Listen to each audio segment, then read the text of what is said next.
എല്ലാ വിദ്യാർത്ഥികൾക്കും പുതിയൊരു വീഡിയോയിലേക്ക് സ്വാഗതം. ഈ വർഷത്തെ +1 higher secondary vocational higher secondary first year examination result പ്രസിദ്ധീകരിച്ചു കഴിഞ്ഞു.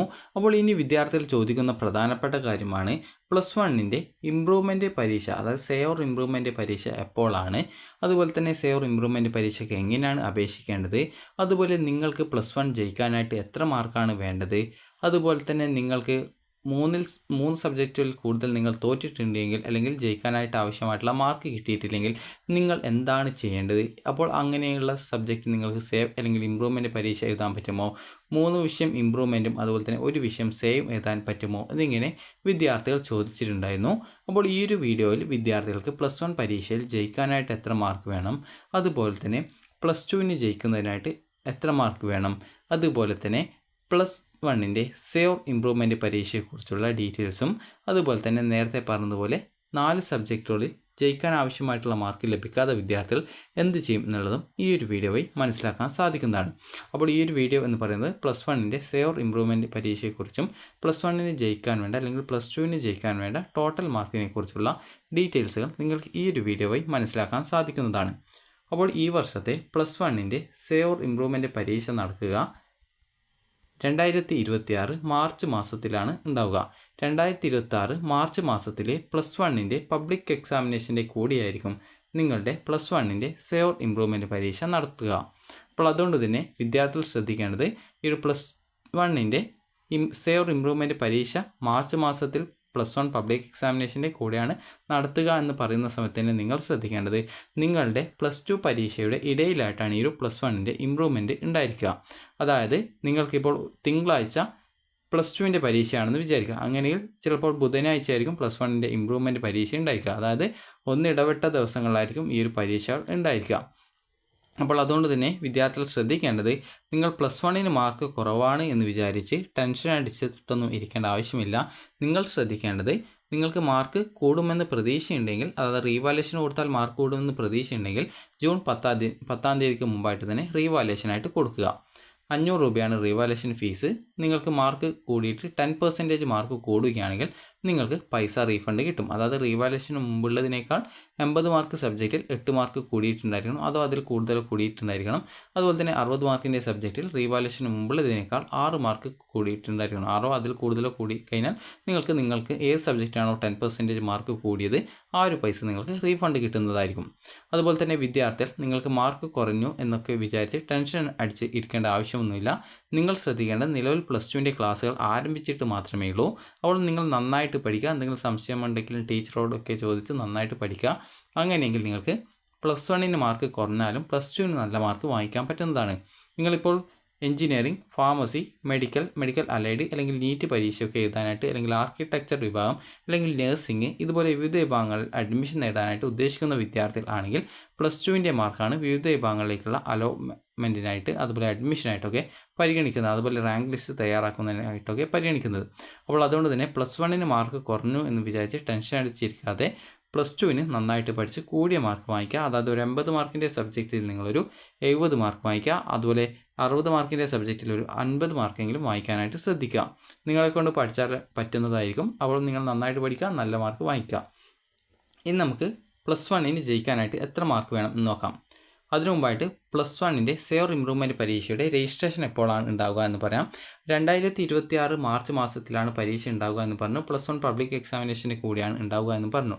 ഇതിൻ്റെ രജിസ്ട്രേഷൻ ഉണ്ടാവുക നിങ്ങളുടെ +2ൻ്റെ പബ്ലിക് എക്സാമിനേഷൻ്റെ രജിസ്ട്രേഷൻ എപ്പോഴാണോ അതിൻ്റെ കൂടിയായിരിക്കും വിദ്യാർത്ഥികളുടെ ഈ ഒരു +1ൻ്റെ സേവർ ഇംപ്രൂവ്മെൻറ്റ് പരീക്ഷയുടെ രജിസ്ട്രേഷൻ നടക്കുക. അപ്പോൾ നിങ്ങൾക്ക് +2ൻ്റെ പബ്ലിക് എക്സാമിനേഷൻ രജിസ്ട്രേഷൻ വരുന്ന സമയത്ത് തന്നെയാണ് +1ൻ്റെ പബ്ലിക് എക്സാമിനേഷൻ വരിക. അപ്പോൾ ആ ഒരു സമയത്ത് തന്നെയാണ് +1ൻ്റെ സേവർ ഇംപ്രൂവ്മെൻറ്റ് പരീക്ഷയ്ക്കുള്ള രജിസ്ട്രേഷൻ ചെയ്യേണ്ടത്. നിങ്ങളോട് സ്കൂളിൽ നിന്ന് രജിസ്ട്രേഷൻ ചെയ്യാനായിട്ട് പറയും. അപ്പോൾ ആ ഒരു സമയത്ത് നിങ്ങൾക്ക് അതിനായിട്ട് സെപ്പറേറ്റ് ഫോം വാങ്ങിച്ച് നിങ്ങൾക്ക് ഫില്ല് ചെയ്ത് കൊടുത്താൽ മതി. അപ്പോൾ അങ്ങനെയെങ്കിൽ നിങ്ങൾക്ക് ഈ ഒരു അപേക്ഷ സമർപ്പിക്കാവുന്നതാണ്. ഇനി വിദ്യാർത്ഥികൾ ശ്രദ്ധിക്കേണ്ട പ്രധാനപ്പെട്ട കാര്യം എന്ന് പറയുന്നത്, വിദ്യാർത്ഥികൾക്ക് എത്ര വിഷയമാണ് ഇംപ്രൂവ്മെൻറ്റ് ചെയ്യാൻ പറ്റുക എന്നതാണ്. ആകെ നിങ്ങൾക്ക് ഇംപ്രൂവ്മെൻറ്റ് ചെയ്യാൻ സാധിക്കുന്നത് 3 സബ്ജക്റ്റ് മാത്രമേ മാക്സിമം നിങ്ങൾക്ക് ഒരു വിദ്യാർത്ഥിക്ക് ഇംപ്രൂവ്മെൻറ്റ് ചെയ്യാനായിട്ട് പറ്റത്തുള്ളൂ. അതുപോലെ തന്നെ ഒരു വിഷയത്തിന് 150 രൂപയാണ് ഫീസ് വരിക. 150 രൂപ പെർ സബ്ജക്റ്റ്. ഇതിനോടൊപ്പം 40 രൂപ ഇംപ്രൂവ്മെൻറ്റിൻ്റെ സർട്ടിഫിക്കറ്റിൻ്റെ ഫീസ്. ഇത്രയുമാണ് വരിക. നിങ്ങൾ എന്തെങ്കിലും കാരണവശാൽ ഏതെങ്കിലും സബ്ജക്റ്റ് ആബ്സെൻ്റ് ആയിട്ടുണ്ടെങ്കിൽ, അതായത് നിങ്ങൾ പരീക്ഷ എഴുതിയിട്ടില്ലെങ്കിൽ ആ ഒരു വിഷയം കൂടി ഇതോടൊപ്പം നിങ്ങൾക്ക് സേ പരീക്ഷയായിട്ട് എഴുതാൻ സാധിക്കും. അതായത് 3 വിഷയം ഇമ്പ്രൂവ്മെൻറ്റ് ചെയ്യാം. അതോടൊപ്പം തന്നെ നിങ്ങൾക്ക് ആവശ്യമെങ്കിൽ 3 വിഷയം നിങ്ങൾ പരീക്ഷ എഴുതിയിട്ടില്ല, അതായത് ആബ്സെൻ്റ് ആയി പോയിട്ടുണ്ടെങ്കിൽ ആബ്സെൻ്റ് ആയിട്ടുള്ള 3 വിഷയമോ അല്ലെങ്കിൽ ഒരു വിഷയമാണെങ്കിൽ ഒരു വിഷയമോ നിങ്ങൾക്ക് ഇതിനോടൊപ്പം സേ പരീക്ഷയായിട്ടും എഴുതാൻ സാധിക്കുന്നതാണ്. അപ്പോൾ നിങ്ങൾക്ക് മനസ്സിലായിട്ടുണ്ടാകുമെന്ന് കരുതുന്നു. ഒരു വിദ്യാർത്ഥിക്ക് ഇപ്പോൾ 4 സബ്ജക്റ്റിന് മാർക്ക് കുറവാണെങ്കിൽ ആ ഒരു വിദ്യാർത്ഥിക്ക് 3 സബ്ജക്റ്റ് മാത്രമാണ് ഇമ്പ്രൂവ്മെൻറ്റ് ചെയ്യാനായിട്ട് പറ്റുകയുള്ളൂ. അതുപോലെ തന്നെ നിങ്ങളിപ്പോൾ 4 സബ്ജക്റ്റ് നിങ്ങൾ ഈ ഒരു പരീക്ഷ എഴുതിയിട്ടുണ്ട്, 2 സബ്ജക്റ്റ് നിങ്ങൾ പരീക്ഷ എഴുതിയിട്ടില്ല. ഇപ്പോൾ കെമിസ്ട്രിയും ഫിസിക്സും നിങ്ങൾ പരീക്ഷ എഴുതിയിട്ടില്ല എന്ന് വിചാരിക്കാം. അപ്പോൾ അങ്ങനെയെങ്കിൽ ആ ഒരു വിദ്യാർത്ഥികൾക്ക് ഈ ഒരു 4 സബ്ജക്റ്റിൽ 3 സബ്ജക്റ്റ് ഇമ്പ്രൂവ്മെൻറ്റ് ചെയ്യാം. അതായത് 3 സബ്ജക്റ്റാണ് ഇമ്പ്രൂവ്മെൻറ്റ് ചെയ്യാനായിട്ട് സാധിക്കുക.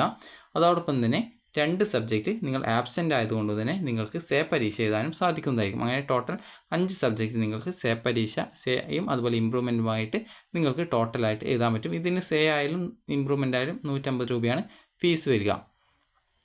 ഇനി വിദ്യാർത്ഥികൾ ചോദിക്കുന്ന പ്രധാനപ്പെട്ട കാര്യമാണ്, അപ്പോൾ 4 സബ്ജക്റ്റിന് നിങ്ങൾക്ക് അല്ലെങ്കിൽ 4 അല്ലെങ്കിൽ അതായത് 3 കൂടുതലോ അതായത് 4, 5, 6 സബ്ജക്റ്റുകൾക്ക് നിങ്ങൾ ജയിച്ചിട്ടില്ല അല്ലെങ്കിൽ മാർക്ക് കുറവാണ്. അപ്പോൾ അങ്ങനെയെങ്കിൽ നിങ്ങൾ എന്താണ് ചെയ്യുക എന്നുള്ളത്. അപ്പോൾ അങ്ങനെയെങ്കിൽ നിങ്ങൾ ചെയ്യേണ്ടത് ഇത്രമാത്രമാണ്. അതായത് എല്ലാ പരീക്ഷയും നിങ്ങൾ അറ്റൻഡ് ചെയ്തിട്ടുണ്ടായിരുന്നു, എന്നാൽ നിങ്ങൾ 4 അല്ലെങ്കിൽ 5, 6 സബ്ജക്റ്റുകൾക്ക് മാർക്ക് കുറവാണ്. അപ്പോൾ അങ്ങനെയെങ്കിൽ ആ ഒരു അത്രയും സബ്ജക്റ്റ് നിങ്ങൾക്ക് ഇമ്പ്രൂവ്മെൻറ്റ് എഴുതാൻ പറ്റുമോ, അല്ലെങ്കിൽ 3 സബ്ജക്റ്റ് ഇമ്പ്രൂവ്മെൻറ്റും സെയിം എഴുതാൻ പറ്റുമോ എന്ന് ചോദിച്ചു കഴിഞ്ഞാൽ, നിങ്ങൾ എല്ലാ സബ്ജക്റ്റിൻ്റെ പരീക്ഷയും അറ്റൻഡ് ചെയ്ത ഒരു വിദ്യാർത്ഥിയാണ്, എല്ലാ സബ്ജക്റ്റിൻ്റെ പരീക്ഷയും എഴുതിയിട്ടുള്ള ഒരു വിദ്യാർത്ഥിയാണ് എങ്കിൽ വിദ്യാർത്ഥികൾക്ക് ആകെ 3 സബ്ജക്റ്റാണ് ഇമ്പ്രൂവ്മെൻറ്റ് ചെയ്യാനായിട്ട് സാധിക്കുക. ബാക്കി സബ്ജക്റ്റുകൾക്ക് എത്ര മാർക്കാണോ കുറവുള്ളത് ആ ഒരു സബ്ജക്റ്റിൻ്റെ കുറഞ്ഞ മാർക്ക് നിങ്ങൾ +2 ആ ഒരു സബ്ജക്റ്റിൻ്റെ പരീക്ഷയിൽ വാങ്ങിച്ചാൽ മതിയാകും. അപ്പോൾ അതെങ്ങനെയാണ് എന്നുള്ളത് പറയാം. ഇപ്പോൾ ഞാനിപ്പോൾ ഫിസിക്സ് അതുപോലെ തന്നെ കെമിസ്ട്രി, മാത്സ് എന്നീ സബ്ജക്റ്റുകൾ മാർക്ക് കുറവാണെന്ന് വിചാരിക്കുക. അതുപോലെ തന്നെ അല്ലെങ്കിൽ അതിന് തോറ്റിട്ടുണ്ട് എന്ന് വിചാരിക്കുക. അതുപോലെ തന്നെ അതിനോടൊപ്പം തന്നെ ഞാൻ ഇംഗ്ലീഷിലും തോറ്റിട്ടുണ്ട് എന്ന് വിചാരിക്കുക. അപ്പോൾ എനിക്ക് ഇംഗ്ലീഷിൽ കിട്ടിയിട്ടുള്ള മാർക്ക് എന്ന് പറയുന്നത് ജസ്റ്റ് 24 മാർക്ക് ജയിക്കാൻ വേണം, എന്നാൽ എനിക്കൊരു 20 മാർക്കേ കിട്ടിയിട്ടുള്ളൂ എന്ന് വിചാരിക്കുക. അപ്പോൾ അങ്ങനെയെങ്കിൽ ഞാനിപ്പോൾ ഫിസിക്സും കെമിസ്ട്രിയും മാത്സും മാത്രമേ ഇമ്പ്രൂവ്മെൻറ്റ് ചെയ്യുന്നുള്ളൂ എങ്കിൽ ഞാൻ ഈ ഫിസിക്സും കെമിസ്ട്രിയും മാത്സും ഈ ഒരു പരീക്ഷയിൽ, അതായത് ഈ ഒരു +1 ഇമ്പ്രൂവ്മെൻറ്റ് പരീക്ഷ എഴുതും. അപ്പോൾ അങ്ങനെയെങ്കിൽ അതിൽ എനിക്ക് നല്ലൊരു മാർക്ക് വാങ്ങി ജയിക്കാനായിട്ട് പറ്റുമെന്ന് പ്രതീക്ഷിക്കുന്നു. അപ്പോൾ അങ്ങനെയെങ്കിൽ അത് എഴുതുന്നു. അതോടൊപ്പം തന്നെ ഇവിടെ ഇംഗ്ലീഷിൻ്റെ സബ്ജക്റ്റ് ആണെങ്കിൽ 20 മാർക്കേ കിട്ടിയുള്ളൂ. അതായത് എനിക്കാകെ 3 സബ്ജക്റ്റ് ഇമ്പ്രൂവ്മെൻറ്റ് ചെയ്യാൻ പറ്റത്തുള്ളൂ. ഞാനാകെ എല്ലാ സബ്ജക്റ്റിൻ്റെയും പരീക്ഷ +1 എഴുതിയിട്ടുണ്ടായിരുന്നു. അപ്പോൾ അതുകൊണ്ട് തന്നെ ഫിസിക്സും മാത്സും കെമിസ്ട്രിയും മാത്രമാണ് ഞാൻ ഇമ്പ്രൂവ്മെൻറ്റ് ചെയ്യാൻ ഉദ്ദേശിക്കുന്നത്. അപ്പോൾ ബാക്കി ഒരു സബ്ജക്റ്റ് ഉണ്ട്, തോറ്റ സബ്ജക്റ്റ് ഇംഗ്ലീഷ് ഉണ്ട്. അപ്പോൾ അതിന് 4 മാർക്കിൻ്റെ കുറവുണ്ട്. അപ്പോൾ എന്ത് ചെയ്യുമെന്ന് ചോദിച്ചു കഴിഞ്ഞാൽ +2 പബ്ലിക് എക്സാമിനേഷൻ എഴുതുന്ന സമയത്ത് ഇംഗ്ലീഷിന് ഞാൻ 24 മാർക്ക് വാങ്ങിക്കുന്നതിനോടൊപ്പം തന്നെ ഇവിടെ കുറവുള്ള 4 മാർക്ക് കൂടി വാങ്ങിക്കും. അതായത് 28 മാർക്ക് ഞാൻ ഇവിടെ വാങ്ങിക്കും. അപ്പോൾ അങ്ങനെയെങ്കിൽ ഞാൻ ആ ഒരു സബ്ജക്റ്റ് ടോട്ടലായിട്ട് ജയിക്കും. അപ്പോൾ ഈ ഒരു രീതിയിലാണ് നിങ്ങൾക്ക് ചെയ്യാൻ പറ്റുക. അതായത് നിങ്ങൾക്ക് 3 വിഷയം മാത്രമേ ഇമ്പ്രൂവ്മെൻറ്റ് ചെയ്യാനായിട്ട് സാധിക്കത്തുള്ളൂ. നിങ്ങൾ 3 കൂടുതൽ സബ്ജക്റ്റ് പരീക്ഷ ഓൾറെഡി നിങ്ങൾ +1 പരീക്ഷ എല്ലാ സബ്ജക്റ്റും എഴുതിയിട്ടുണ്ട്. അതിൽ ഒരു സബ്ജക്റ്റിന് കൂടി നിങ്ങൾക്ക് മാർക്ക് കുറവുണ്ടെങ്കിൽ കൂടി 3 സബ്ജക്റ്റ് മാത്രമേ ഇമ്പ്രൂവ്മെൻറ്റ് ചെയ്യാനായിട്ട് പറ്റത്തുള്ളൂ. അതേസമയം നിങ്ങൾ ഇപ്പോൾ 3 സബ്ജക്റ്റിൻ്റേത് പരീക്ഷ ആബ്സെൻ്റ് ആയി പോയിട്ടുണ്ടായിരുന്നു, അതുപോലെ 3 സബ്ജക്റ്റ് പരീക്ഷ എഴുതുകയും ചെയ്തിട്ടുണ്ടായിരുന്നുവെങ്കിൽ നിങ്ങൾ എഴുതിയിട്ടുള്ള പരീക്ഷയുടെ, അതായത് എഴുതിയിട്ടുള്ള സബ്ജക്റ്റ് ഇമ്പ്രൂവ്മെൻറ്റ് ആയിട്ടും, അതായത് ആ ഒരു 3 സബ്ജക്റ്റ് ഇമ്പ്രൂവ്മെൻറ്റ് ആയിട്ടും അതുപോലെ തന്നെ 3 സബ്ജക്റ്റ് നിങ്ങൾ ആബ്സെൻ്റ് ആയിരുന്നു, അതായത് ആ ഒരു പരീക്ഷ നിങ്ങൾ എഴുതിയിട്ടുണ്ടായിരുന്നില്ല. അങ്ങനെയെങ്കിൽ ആ ഒരു 3 സബ്ജക്റ്റുകൾ നിങ്ങൾക്ക് സേ പരീക്ഷയ്ക്കായിട്ട് രജിസ്ട്രേഷൻ ചെയ്തുകൊണ്ട് ആ ഒരു സബ്ജക്റ്റ് പരീക്ഷ എഴുതാം. അങ്ങനെ 6 സബ്ജക്റ്റ് നിങ്ങൾക്ക് പരീക്ഷ എഴുതാൻ പറ്റും. അപ്പോൾ ഈ ഒരു സേ പരീക്ഷ എഴുതാൻ പറ്റുക എന്ന് പറഞ്ഞാൽ നിങ്ങൾ ഏത് വിഷയത്തിനാണോ ആബ്സെൻ്റ് ആയി പോയിരുന്നത് ആ ഒരു പരീക്ഷ എഴുതാം. 3 വിഷയമാണ് നിങ്ങൾക്ക് ഈ ഒരു സേ എഴുതുന്ന, അതായത് ഇമ്പ്രൂവ്മെൻറ്റ് പരീക്ഷയോടൊപ്പം നിങ്ങൾക്ക്, അതായത് 3 വിഷയം നിങ്ങൾക്ക് ഇമ്പ്രൂവ്മെൻറ്റ് ചെയ്യാം. ഇതോടൊപ്പം തന്നെ എത്ര വിഷയമാണോ ആബ്സെൻ്റ് ആയിട്ടുള്ളത് അത്രയും വിഷയം നിങ്ങൾക്ക് സേ പരീക്ഷയ്ക്ക് എഴുതാനും സാധിക്കുന്നതാണ്. അതേസമയം വിദ്യാർത്ഥികൾ എല്ലാ പരീക്ഷയും നിങ്ങൾ അറ്റൻഡ് ചെയ്തിട്ടുണ്ടെങ്കിൽ നിങ്ങൾക്ക് ആകെ 3 വിഷയം മാത്രമാണ് ഈ ഒരു രീതിയിൽ ഇമ്പ്രൂവ്മെൻറ്റ് ചെയ്യാനായിട്ട് സാധിക്കത്തുള്ളൂ. ഇതിൽ കൂടുതൽ സബ്ജക്റ്റ്, അതായത് 4 സബ്ജക്റ്റോ അതിൽ കൂടുതലോ സബ്ജക്റ്റ് നിങ്ങൾ ജയിക്കാനായിട്ട് മാർക്ക് കിട്ടിയിട്ടില്ല എങ്കിൽ നിങ്ങൾ ചെയ്യേണ്ടത് അതിന് കുറവുള്ള മാർക്ക് എത്രയാണോ, അതായത് ഇപ്പോൾ ഞാനിപ്പോൾ ഇംഗ്ലീഷിൻ്റെ പരീക്ഷയിൽ എനിക്ക് ജയിക്കാനായിട്ട് 24 വേണം, എന്നാൽ എനിക്ക് കിട്ടിയിട്ടുള്ളത് 20 മാർക്ക് മാത്രമേ കിട്ടിയിട്ടുള്ളൂ എങ്കിൽ ഞാൻ +2 ഇംഗ്ലീഷിൻ്റെ പരീക്ഷയിൽ എഴുതുന്ന സമയത്ത് 24 മാർക്കിനോടൊപ്പം ഇവിടെ കുറവുള്ള 4 മാർക്ക് കൂടി വാങ്ങിക്കും. അങ്ങനെ ടോട്ടൽ 28 മാർക്ക് വാങ്ങിച്ചു കഴിഞ്ഞാൽ ഞാൻ ജയിക്കുന്നതായിരിക്കും. ഇനി വിദ്യാർത്ഥികൾ ചോദിക്കുന്ന കാര്യമാണ്, പ്ലസ് വണ്ണിന് ജയിക്കാനായിട്ട് എത്ര മാർക്ക് വേണം, അത് പ്ലസ് വണ്ണിൻ്റെ പാസ് മാർക്ക് എത്രയാണ് എന്നുള്ളത്. അപ്പോൾ നിങ്ങൾ ശ്രദ്ധിക്കേണ്ടത് പ്ലസ് വണ്ണിന് പാസ് മാർക്കില്ല, പ്ലസ് വണ്ണിന് മിനിമം മാർക്ക് മാത്രമേ ഉള്ളൂ. കാരണം നിങ്ങൾ പ്ലസ് വണ്ണിൻ്റെ റിസൾട്ട് നോക്കുന്ന സമയത്ത് തന്നെ അതിൽ നിങ്ങൾക്ക് എലിജിബിൾ ഫോർ ഹയർ സ്റ്റഡീസ് അല്ലെങ്കിൽ not eligible for higher studies എന്നൊന്നും കൊടുക്കുന്നില്ല. നിങ്ങളുടെ വെറും മാർക്കും അതുപോലെ CE മാർക്ക്, ഗ്രേസ് മാർക്ക് ഇതുപോലുള്ള മാർക്കുകൾ മാത്രമാണ് കൊടുക്കുന്നത്. അപ്പോൾ ഒരു വിദ്യാർത്ഥി ജയിച്ചിട്ടുണ്ടോ ഇല്ലയോ എന്ന് നോക്കുന്നതും അതുപോലെ ഒരു വിദ്യാർത്ഥിക്ക് ഏത് ഗ്രേഡാണ് കിട്ടുക എന്നുള്ളത് നോക്കുന്നതും ആ ഒരു വിദ്യാർത്ഥിയുടെ പ്ലസ് വണ്ണിൻ്റെയും പ്ലസ് ടുവിൻ്റെയും മാർക്ക് നോക്കിയിട്ടാണ്. അപ്പോൾ ഈ ഒരു മാർക്ക് നോക്കിയിട്ട് മാത്രമാണ് ഒരു വിദ്യാർത്ഥി ജയിച്ചിട്ടുണ്ടോ തോറ്റിട്ടുണ്ടോ അല്ലെങ്കിൽ ആ ഒരു വിദ്യാർത്ഥിക്ക് A+ ആണോ എന്നുള്ള കാര്യങ്ങൾ നോക്കുന്നത്. അപ്പോൾ ഇനി എങ്ങനെയാണ് ഒരു വിദ്യാർത്ഥി ജയിച്ചിട്ടുണ്ടോ ഇല്ലയോ എന്ന് നോക്കുക എന്ന് പറഞ്ഞാൽ എങ്ങനെയാണെന്ന് നോക്കാം.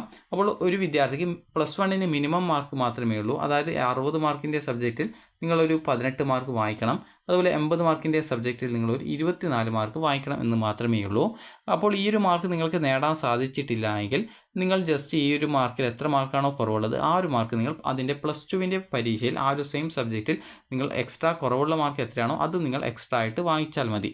ഇപ്പോൾ വിദ്യാർത്ഥികൾ ചോദിക്കുന്ന പ്രധാനപ്പെട്ട മറ്റൊരു സംശയമാണ് ഇതിൽ നിങ്ങളുടെ എല്ലാ മാർക്കും ജയിക്കാനായിട്ട് പരിഗണിക്കുമോ എന്നുള്ളത്. ജയിക്കാനായിട്ട് എല്ലാ മാർക്കും പരിഗണിക്കുന്നതല്ല, നിങ്ങളുടെ പരീക്ഷയുടെ മാർക്ക്. ചില വിദ്യാർത്ഥികൾക്ക് പരീക്ഷയുടെ മാർക്ക് മാത്രമേ ഉണ്ടാവുള്ളൂ. അപ്പോൾ ആ ഒരു TE മാർക്ക് എന്ന് പറഞ്ഞുകൊണ്ട് കൊടുത്തിട്ടുള്ള ആ ഒരു മാർക്ക് മാത്രമേ പരിഗണിക്കത്തുള്ളൂ. അതുപോലെ ചില വിദ്യാർത്ഥികൾക്ക് ഗ്രേസ് മാർക്ക് ഉണ്ടാകും. അങ്ങനെയുള്ള വിദ്യാർത്ഥികൾക്ക് ഈ ഒരു TE മാർക്കിനോടൊപ്പം ഗ്രേസ് മാർക്ക് കൂടി കൂട്ടിയിട്ടാണ് നോക്കുക. ഇങ്ങനെ കൂട്ടിയിട്ട് നോക്കുന്ന സമയത്ത് 60 മാർക്കിൻ്റെ സബ്ജക്റ്റിൽ നിങ്ങൾക്ക് 18 മാർക്ക് കിട്ടിയിട്ടുണ്ടോ, 80 മാർക്കിൻ്റെ സബ്ജക്റ്റിൽ 24 മാർക്ക് പ്ലസ് വണ്ണിൽ കിട്ടിയിട്ടുണ്ടോ എന്ന് നോക്കിയിട്ടാണ് ആ ഒരു വർഷത്തെ മിനിമം മാർക്ക് നിങ്ങൾ നേടിയിട്ടുണ്ട് എന്നുള്ളത് മനസ്സിലാക്കുക. ഇനി നിങ്ങൾ പ്ലസ് ടു ജയിച്ചിട്ടുണ്ടോ ഇല്ലയോ എന്നുള്ളത് എങ്ങനെ കണക്കാക്കുമെന്ന് ചോദിച്ചു കഴിഞ്ഞാൽ പ്ലസ് വണ്ണിൻ്റെയും പ്ലസ് ടുവിൻ്റെയും ടോട്ടൽ മാർക്ക് നോക്കും.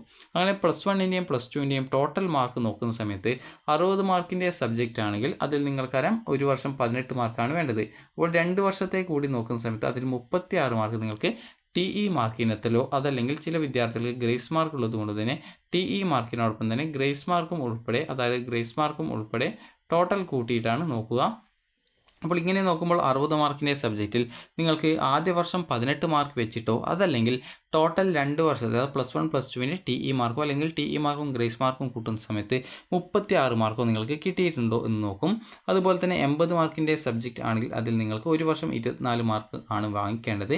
അപ്പോൾ നിങ്ങൾ ഇങ്ങനെ ഒരു വർഷം 24 മാർക്ക് വാങ്ങിക്കാൻ പറ്റാത്ത വിദ്യാർത്ഥികൾ 2 വർഷം കൂടി 48 മാർക്ക് നിങ്ങൾ TE മാർക്കിനത്തിലോ അല്ലെങ്കിൽ TE മാർക്കും ഗ്രേസ് മാർക്കും കൂട്ടുന്ന സമയത്ത് നിങ്ങൾക്ക് കിട്ടിയിട്ടുണ്ടെങ്കിൽ നിങ്ങൾ ജയിക്കുന്നതാണ്. അപ്പോൾ plus one plus two total കൂട്ടുന്ന സമയത്ത് 60 മാർക്കിൻ്റെ സബ്ജക്റ്റിൽ TE മാർക്കോ അല്ലെങ്കിൽ TE മാർക്കും ഗ്രേസ് മാർക്കും ഉൾപ്പെടെ 36 മാർക്കോ അതുപോലെ 80 മാർക്കിൻ്റെ സബ്ജക്റ്റിൽ നിങ്ങൾക്ക് 2 വർഷം കൂടി 48 മാർക്കോ കിട്ടിയിട്ടില്ല എങ്കിൽ ആ ഒരു വിദ്യാർത്ഥികൾ പ്ലസ് ടു തോറ്റതായിട്ട് കണക്കാക്കുകയും പിന്നീട് വിദ്യാർത്ഥികൾ പ്ലസ് ടു പരീക്ഷയൊക്കെ എഴുതേണ്ടതായിട്ട് വരികയും ചെയ്യും. അതൊക്കെ നിങ്ങൾക്കൊരു ബുദ്ധിമുട്ടായിരിക്കും. അതുകൊണ്ട് തന്നെ നിങ്ങൾ ശ്രദ്ധിക്കേണ്ട പ്രധാനപ്പെട്ട കാര്യം എന്ന് പറയുന്നത് വിദ്യാർത്ഥികൾ നിലവിൽ പ്ലസ് വണ്ണിന് എത്ര മാർക്ക് കിട്ടി എന്നുള്ള കാര്യങ്ങളൊന്നും നിങ്ങൾ നോക്കേണ്ട ആവശ്യമില്ല. നിങ്ങൾ ചെയ്യേണ്ട പ്രധാനപ്പെട്ട കാര്യം ഇത്ര മാത്രമാണ്. പ്ലസ് ടുവിൻ്റെ ക്ലാസ് നിലവിൽ ആരംഭിച്ചിട്ടുണ്ട്, അതിന് നന്നായിട്ട് പഠിക്കുക. അതുപോലെ തന്നെ പ്ലസ് വണ്ണിൻ്റെ റീവാലുവേഷന് കൊടുക്കുന്നുണ്ടെങ്കിൽ റീവാലുവേഷന് കൊടുക്കുക.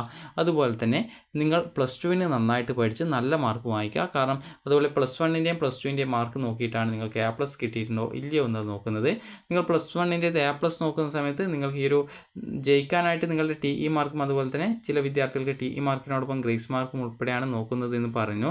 എന്നാൽ നിങ്ങൾക്ക് A+ അല്ലെങ്കിൽ B+, A ഗ്രേഡോ എന്നാണ് നോക്കുന്നതെങ്കിൽ നിങ്ങളുടെ CE മാർക്കും കൂട്ടും അതുപോലെ തന്നെ TE മാർക്കും കൂട്ടും അതുപോലെ തന്നെ ഈ ഒരു ഗ്രേസ് മാർക്കും കൂട്ടും. ഇതോടൊപ്പം നിങ്ങളുടെ പ്രാക്ടിക്കൽ സബ്ജക്റ്റ് ഉണ്ടെങ്കിൽ പ്രാക്ടിക്കലിൻ്റെ മാർക്കും കൂടി ടോട്ടലായിട്ട് കൂട്ടിയിട്ടാണ് നിങ്ങൾക്ക് ഏത് ഗ്രേഡാണ് എന്ന് കണക്കാക്കുന്നത്. എന്നാൽ ജയിക്കുന്നതിനായിട്ട് നിങ്ങൾ ജയിച്ചിട്ടുണ്ടോ ഇല്ലയോ നോക്കുന്നതിനായിട്ട് നിങ്ങളുടെ TE മാർക്കിനോടൊപ്പം അതുപോലെ ഗ്രേസ് മാർക്കുള്ള വിദ്യാർത്ഥികളാണെങ്കിൽ TE മാർക്കും ഗ്രേസ് മാർക്കും ഉൾപ്പെടെയാണ് നോക്കുക.